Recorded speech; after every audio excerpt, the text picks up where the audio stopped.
Hello guys, and welcome to my channel. So I hope you're doing well wherever you are in your countries. So today I want to talk about a little bit of Phoenix framework. And I'm just going to do a demo and then explain how this framework works and how it compares to other frameworks. And I'm going to base my comparison so much on Laravel because I have been a Laravel developer and I'm a Laravel developer for quite some time now. Okay, so this is a CRUD application, create, read, update, and delete using Phoenix framework. So this application, first you have this home page here, and you can see that if I click on users, it loads users, and I can also view the users. So it's not that complex. Just a very, very simple application. So I can create a user. User, so let me just call it user 2 and then the username, like just user, and you see it creates that user. Now we have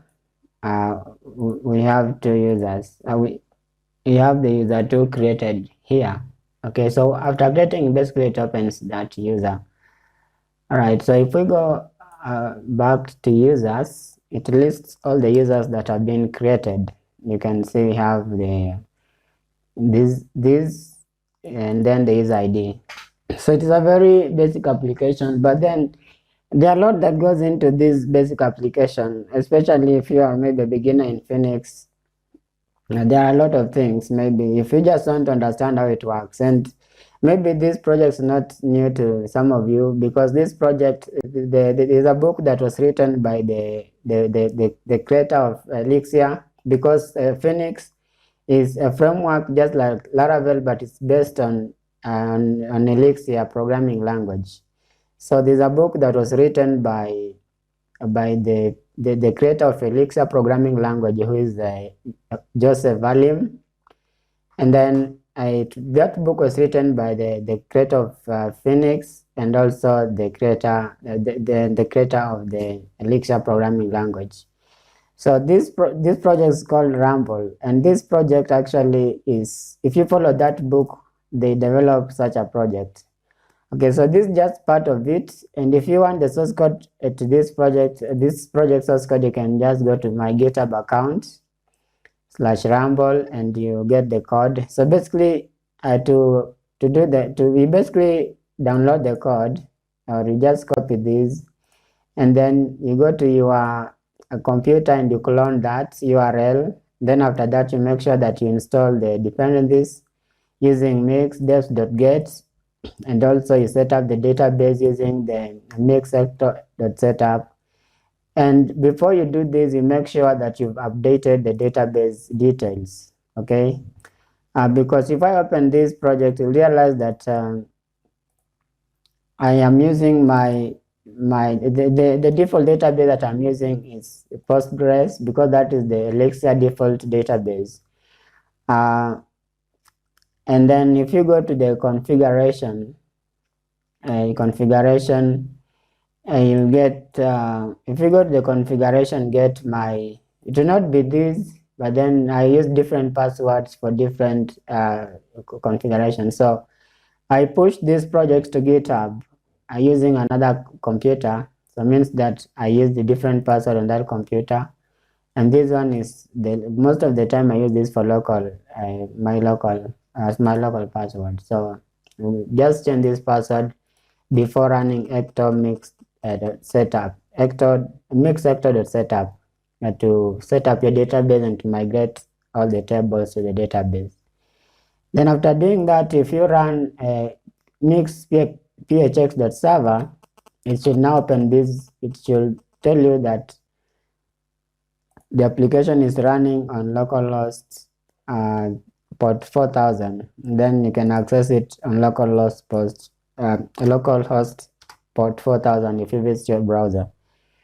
Okay, enough of stories. So let us look at the implementation of this application, this simple application. and then we are going to also look at how Phoenix framework implements the MVC framework. So Phoenix Elixir is a functional programming language. So actually I will start from the routes. So you can see that if I click on user, it's changing the routes here. So everything starts, the request comes to the, let us just simplify that. The request comes to the application through the route, though the other things actually, but let's just say for now that comes through the routes. So if I want to visit the application, I'll visit the home route, and then it is going to render the home page. So let's start from here. Now in Phoenix, we have the router file. So the router file is inside the, and let me just search the router. It is inside the Rumble web. So you can see if you go to the Rumble web, you find the router .elixir.txt Elixir, meaning that is an Elixir file. And it is here where we define the routes to the application. So the routes is where the route comes to where the request comes to application.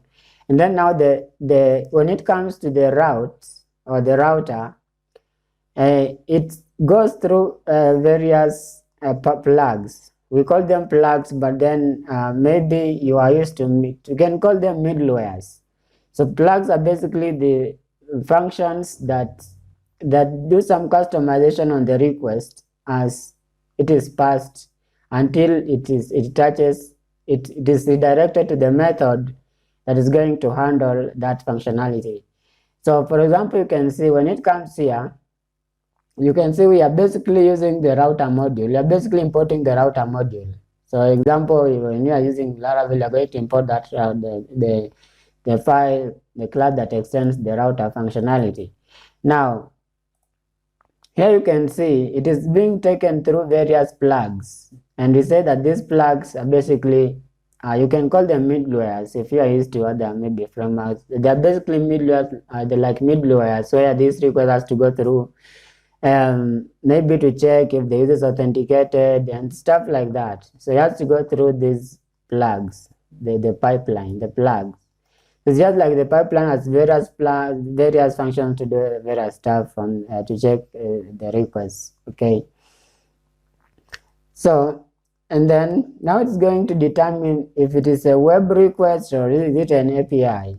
And then based on that, you can see you have the API pipeline there, and then you have here the scope. Here we have the web scope, browser scope, pipe through. You can see here pipe through a browser. So this is the browser scope.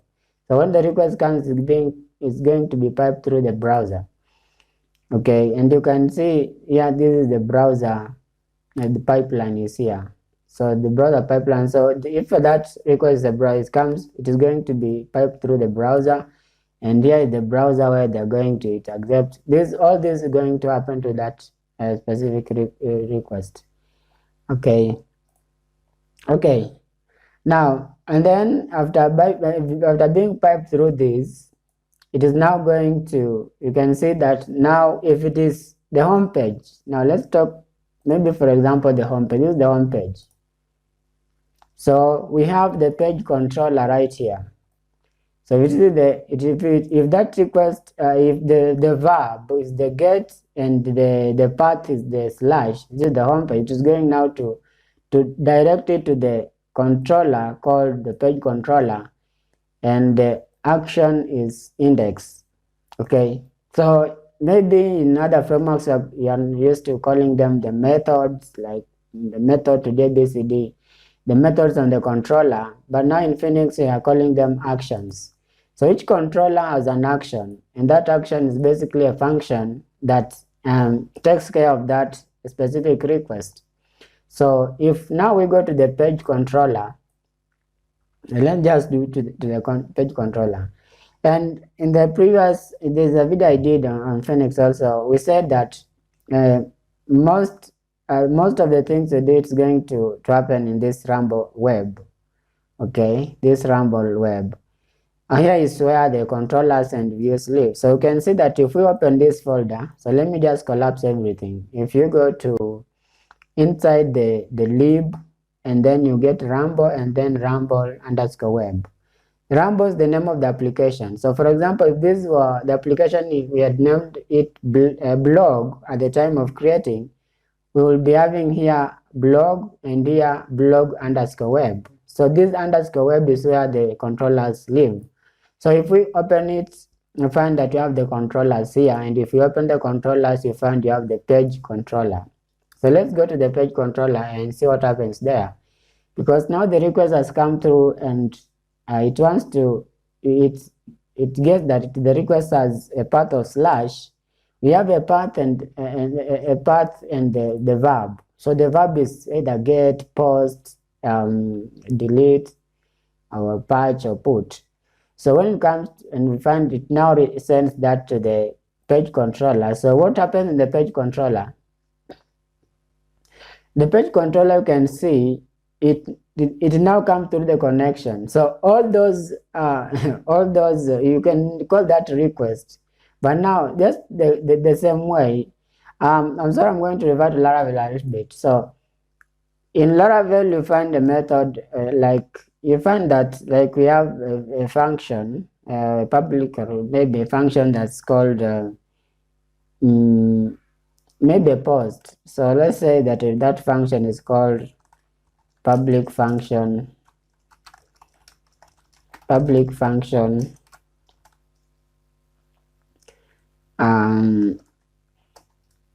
save user. So I'm just using this for as an example. So let's say you have this in PHP, and then you have this, we pass their request. Okay, we pass their request as request. Now you find that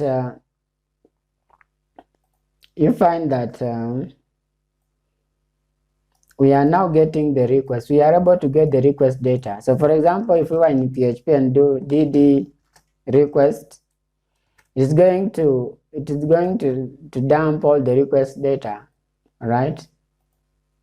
Now in the same case, instead of using request, now we are using this connection, and then we have the params. So params are the parameter that you pass through the request. So let's say user ID, but now the request information is here. Now, once we get that, what we do is now we render. That's the render method. We render index.html file. Now, this is basically the view. It is like now you are rendering the view. So the request comes to the controller and you say, now what do we do? Let us render the view. Now, it's rendering the view. Now here, there's something very important that you need to understand, where Phoenix works differently compared to other frameworks. In other frameworks, we find that the view is independent, not separated from templates. But in Phoenix, we find that the view is different from the templates. So if you go to the views, we'll find that, let's find the view for this. They use the page view. Okay, so there's this naming convention that you used in Phoenix, the default naming convention. If your controller is the page controller, then your view is called, it should be called user view. So that is how they are related. If your page is page controller, your view should be called page_view. So the view for this page controller is right here. You can see it is named page_view. And you can see there's nothing much happens. Nothing much happens here. It is basically using the view module of the Phoenix. It's basically importing the view module here, and it comes with all the default functionalities that you can also use in your view. So once you have imported here, you are able to use all the default methods in your view. And now, since it says that we should render this index, index.html. If we try to delete this page view, so let us just try to delete the page view, and you'll see the error. All right, so Phoenix, it usually Phoenix, it has hot reloading, so it will reload, and now you can see we have an error there. okay, undefined function, page, okay, and then so /2 it means the so now this render method, it comes from the view. If this render method here, you can see this render method, it comes from the view, and that view you've deleted it. That's why you're getting that error, that undefined function error. So it means that that function is not defined. It's trying to get that function, but then it is not getting that view. So, and you can see that it specifies here too. So in Phoenix, you'll find that an error /2, it means that that function takes 2 arguments. And that's why that is the meaning of this slash. So the number on this the right side of this slash means the argument that the function takes. So let's create that view. So just call it page underscore view.ex. And then you can just do def module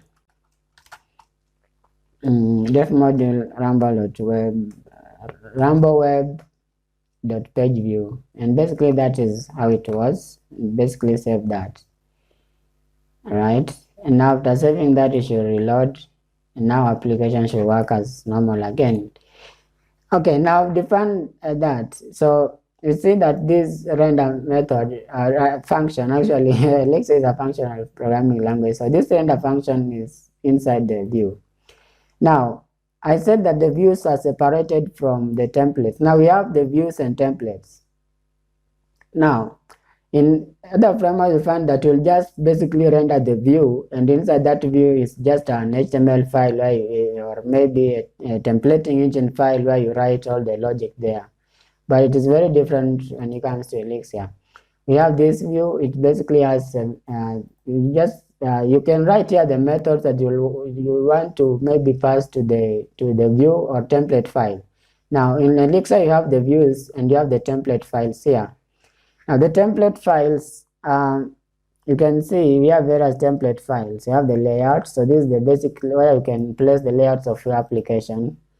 And now I said that if your page is page controller, if your controller is called page underscore controller, your view should be called page underscore view. And then the folder that you're going to create inside the templates, this is basically the templates where you are going to now put your HTML files. It should be page, right? So that is the naming convention. It should be page. So if we change this to any other name, it is not going to work. So you can see now that file that is sent through the page controller is inside here, inside the templates and then the page. So if we click there, you find that now this is that file HTML. But now you are maybe wondering that why was it HTML, but now here it is index.html.hex. So this hex, it is like a templating engine for Elixir. It is called embedded Elixir, right? It is called embedded Elixir. That is from the documentation. Now you can see that now with this file you are able now to embed Elixir code. You are able to embed Elixir code. So for example, you can see here we are embedding the Elixir code right there. Okay, now since you've sent that request from the page controller, we've sent the request and we've sent the file. This render method this render function, we said that it takes 2 arguments, the connection and the file, the index file that you like to load. And now if we come here, they are what you call helpers. So the path helpers, or like routes.user helper, we can use that and pass the connection. So this is basically to now link that page to whatever path you want it to, that link to redirect when somebody clicks on it. And that is why we are using this here. So I'm basically using the helper routes.user underscore path, and I'm passing there the connection, and then this is the page or the route. This is the route it should load when somebody clicks here. It should basically display the users. Okay. So it should display, actually this is the, you can see, and this is the index page. Basically it is like the, let me show you. So if we come here and click on users, you can see it is displaying /users. So you can see we are using the user path. So if we maybe were using the page, it should have been, would have been the page path. So you can see it is users here, user path. Users, so use the user path. So that is the helper to access this route. And it loads the index page. Okay, it loads the index page. That is why we are doing here the index. So the users and then the index. And now it will display all the users. That is why I said, yeah, if we go back to the home page and you click, you see it lists the users. Now, let's now look at the user functionality. I've explained something there, a few things there, but let's look at something that is very important in Elixir. It's called contexts. So let's talk about the model. Okay, the model part. So MVC, model view controller. In this explanation that I've done, we've looked at a bit of model of controller and the view. Okay, model view controller. We've looked a lot at the view and the controller, but we've not looked at the model. In Elixir, there's what we call context. So this is where this is basically like the business logic of your application. So let's say that you want to build a big application. You find that you want to build maybe a complex application. You find that a large application, whatever you want to call it, you find that you sometimes want to divide it into different contexts. All right. So for example, there is the context that deals with the user authentication stuff, the user validation, stuff like that. So that one you can maybe just call it accounts. So accounts is going to have more tables or more models. And if you were to use models, model basically maybe the schemas, the table schema or tables, let's call it that. Okay. So that is the essence of contexts. And when you create a context, it's going to be created inside this ramble. Inside this so this, I'm saying this ramble because this is going to vary depending on the name of your application, but then you have this, if you create application, you have this name, and this will basically be underscore web. So this is ramble, this will be ramble underscore web. So now you can see that we have context here. Now the controller in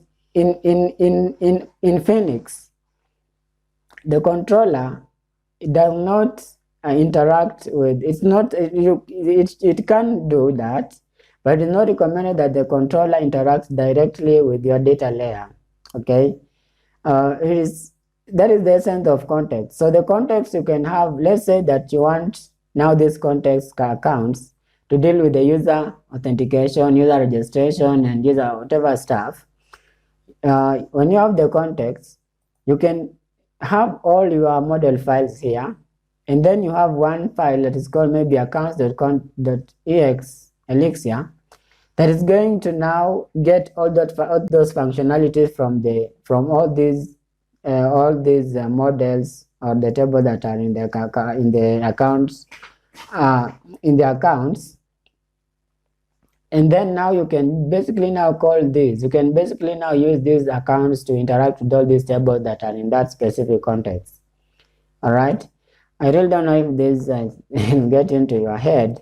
That is a very important concept to understand in Phoenix. So you can see now we have this is that like a user model or the user schema. Now the controller is not going to interact with this schema directly. So we are going to use, when the controller tries to get the data, we are not going to use this directly. We are going to use the accounts here to get maybe those methods that you've written in the user, and then we use that to we basically we import the user with the user model. Let me just call it the user model, and then we use that to now do the functionality. So it is not going to be directly interacting with the user model. So let's look at that functionality. So let me just open the user controller.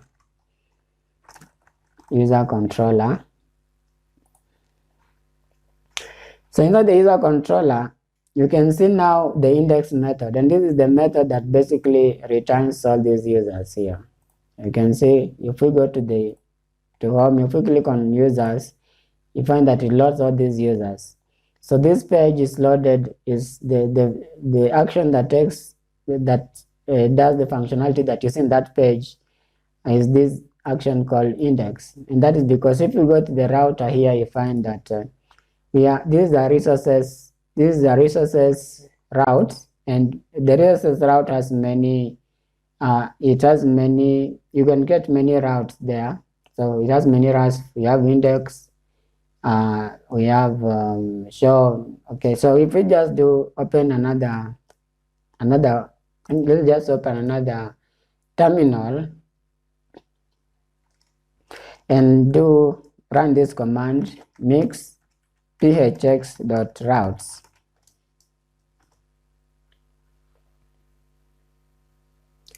And this should print all the routes in our application. So you can see that we have the user's route, and the corresponding controller is the user controller, and the action is index. We have user/new, the corresponding, it is still the user controller, but the action is new.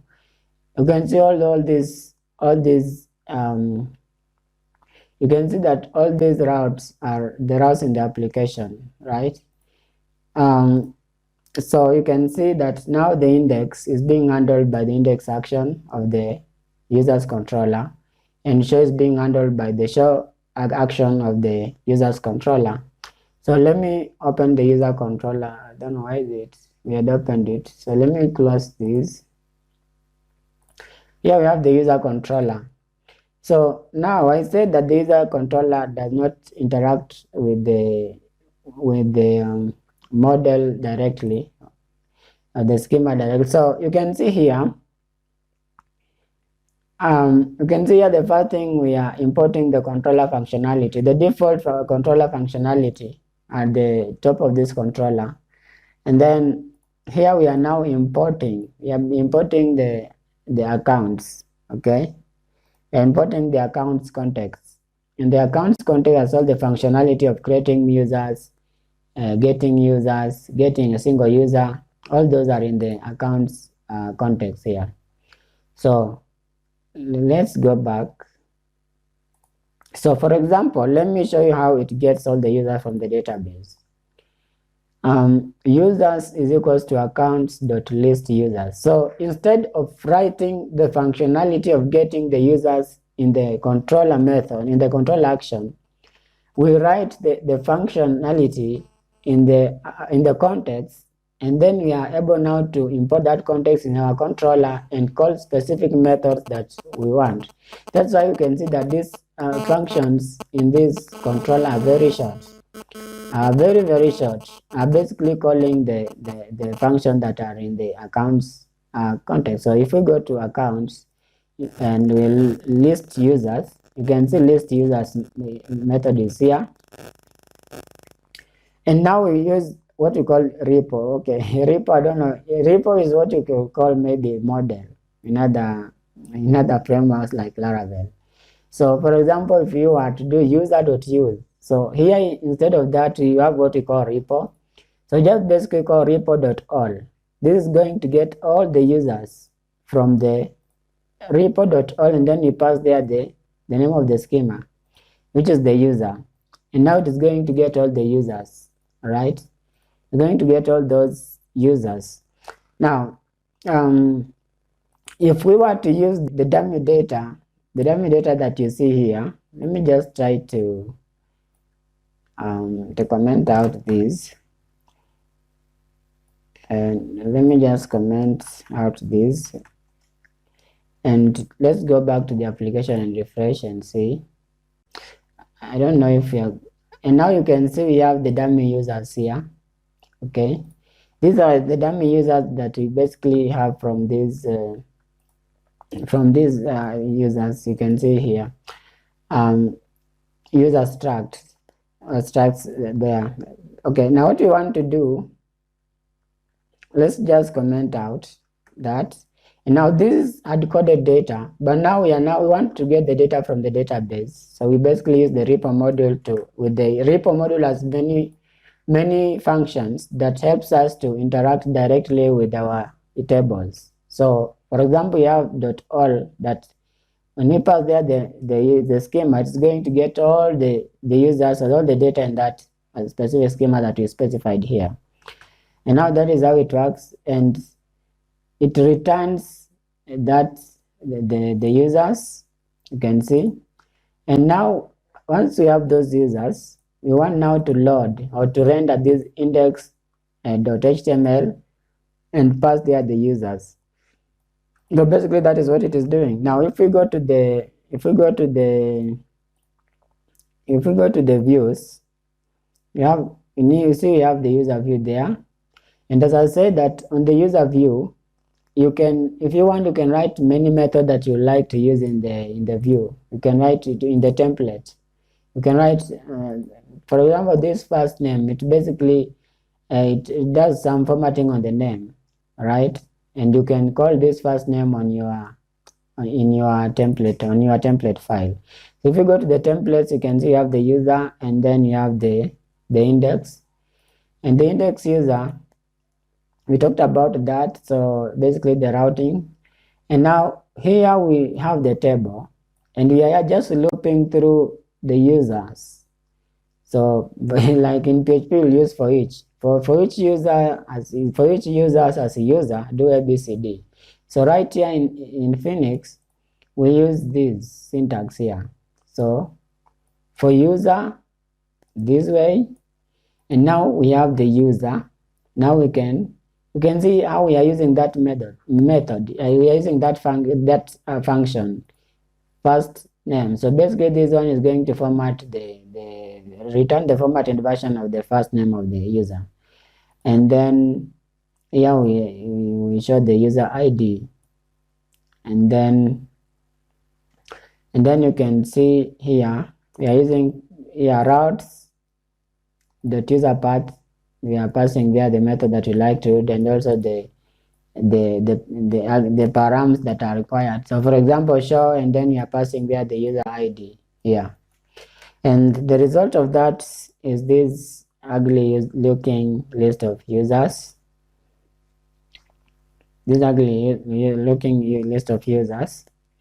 But if you want to, you can actually format this. You can style this table however you like.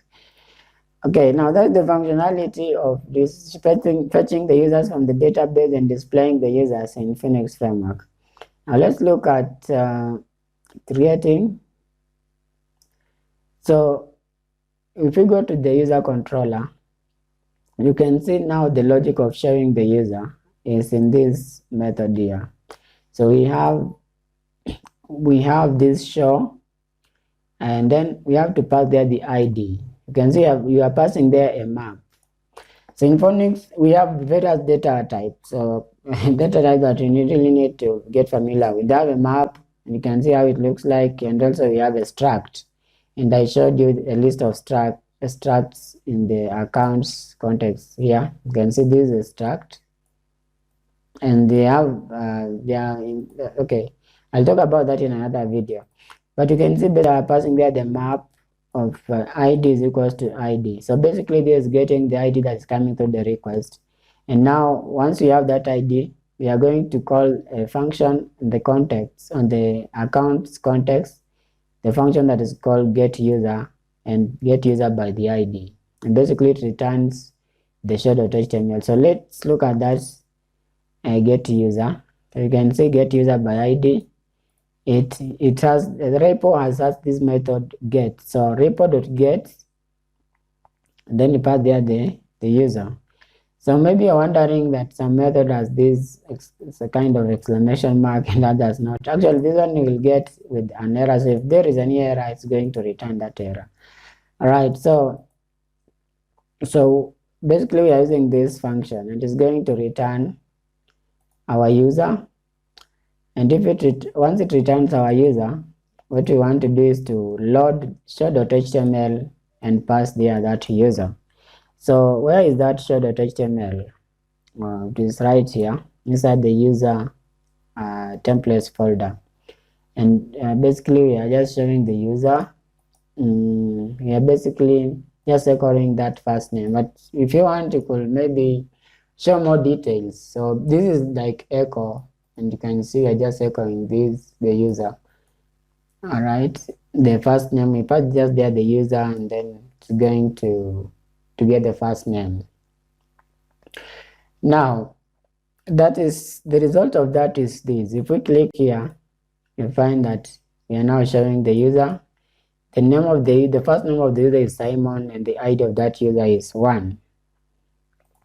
And as we do that, Phoenix is interacting with the database, and you can see it is doing the queries, source users, the time it took, 2.2 microseconds, and you can see it is really very, very fast. It is very fast compared to like Laravel. It takes years to load, but it is very fast. Just click and then it loads. Okay.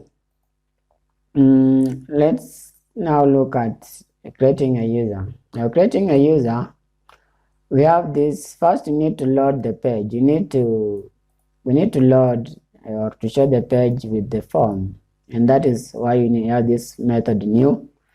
The new method, there is what we call change set. Change set basically deals with the changing of the data and the validation of the data. Okay, so we just define change set is equals to account.change user. So we're basically calling this account.change user. It is inside the account, and change set basically is for validation. So accounts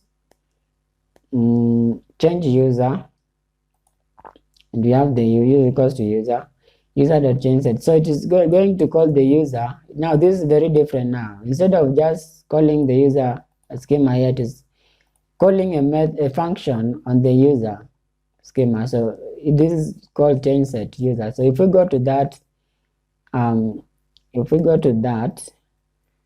let's just go to context, and then you have the user. You can see the change set here. And basically what it's doing is validating, it is first casting all the attributes that we pass there.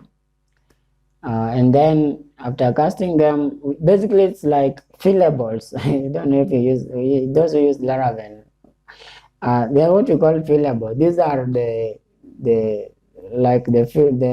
columns or the fields in the database that should be accepted. And all the others will be ignored. So we have the name and the user. So we're just casting the name and user, and we also, after that, this is called this operator here. It passes the results of this. It passes as the first argument in the next function. So for example, here the user, passing user attributes inside this as first arguments, and then the results of this will be passed inside validate required at the first argument, and then this will also be passed inside validate lens as the first argument. All right. So you can see basically you're doing the validation, validate required. So the required fields are name and the user, validate length, the username. And so you can see now here the validation does not happen on the controller or the request in other frameworks. So the validation happens here. Now after that, we basically now load this file, and we load there with the change set. So this change set is very important, because now when we are doing the creation, we are using a generator. A lot of the Elixir has what you call form generator. Since we have passed this, it has now this data. It knows which fields are required, right? So if we go to, you can see it's loading new.html. So let's just look at the new.html, and there you can see, let's just go directly to the form. So this is a form, the form generator that generates our form. So you can see this form generator, it takes 3 arguments.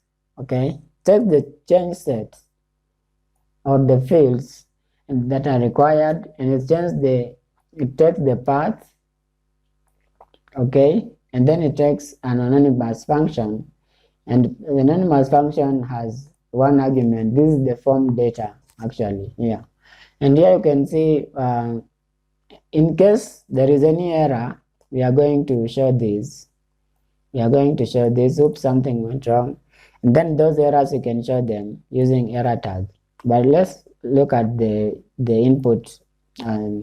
Let's look at the inputs first, the form inputs. Here you can see, using the form generator, we do text underscore input, and then we want to get the name, and then if there is any error that is corresponding to the name, we echo that error right here. And then the next one is username, and if we do text underscore input, right? In case there is any other, and there's any error resulting from that, we echo it here. And then when we submit, what it's going to do is going to send to this path. All right, it is going to send a post request to this path. You can see we have not specified there, but then it's going to send a post request to this path because that is a post, the post route. You can see create, it's a post route. Okay, so let's look at let's go back to the user control and look at the post, the create. Now the create here, it does like, this is like, use the case statement, like if this, it basically tries to create the user. It tries to create the user, and you can see it is calling accounts. It's calling a function called create underscore user. And if we go to the accounts, you can look at the create user. Create user is right here. So it's basically using the trying to create user, but then it has to pass that user through the change set or validation. And if it fails, it is not going to go through. That is, it has to pass through the change set. Yeah. Now, if you go back to the user, you can see that after that, so you either get okay or you get error. So if it's okay, what you want to do is basically to flash a message, a user with the name of the user created successfully, and then after that you redirect to showing the user. You can see here we redirect to the showing that specific user that has been created. You can change here to index if you want to redirect to all the users. You can just basically change it to index, and it's going to change the functionality. So this here is basically the route that you like to redirect to. And then in case there is an error, we basically get the change set, and then again we re-render that page using the same change set there, right? And the results of that is now what you see. If we click on create user,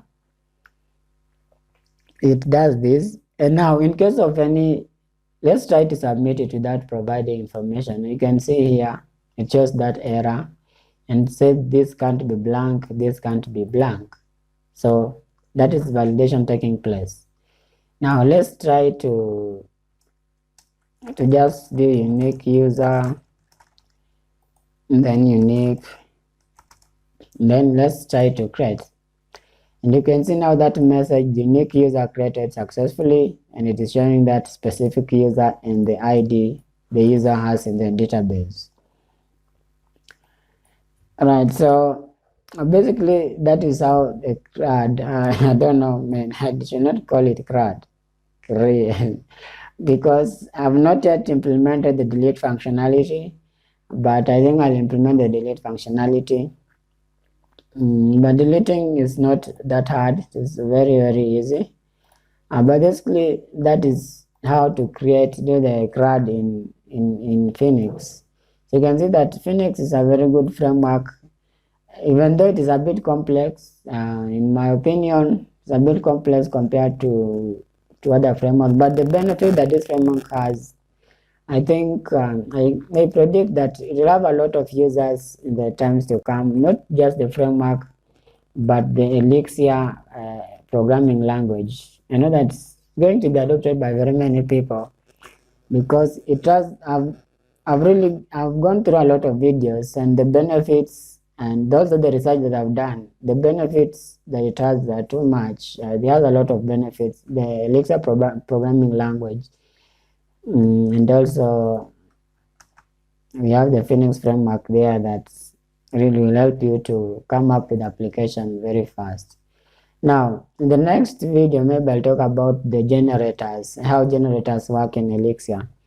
I know that there are not a lot of videos on Elixir, on Phoenix, and because I don't know the reason why. You have to do a lot of research, you have to read books for you to maybe get. Also, the forum, the forum is active, but there are very few resources on Phoenix and Elixir, because actually Elixir is a new programming language. It is not as old as languages like JavaScript, PHP, Java, C. It was basically created in, I think, 2011, 2012 there. But then it has a very active community, and the community is growing very fast. So if you maybe if you maybe are a PHP developer, you like to try it out, you can check it out. It's really a good programming language. So thank you so much, and in case you have a question, you can just leave it in the comment section.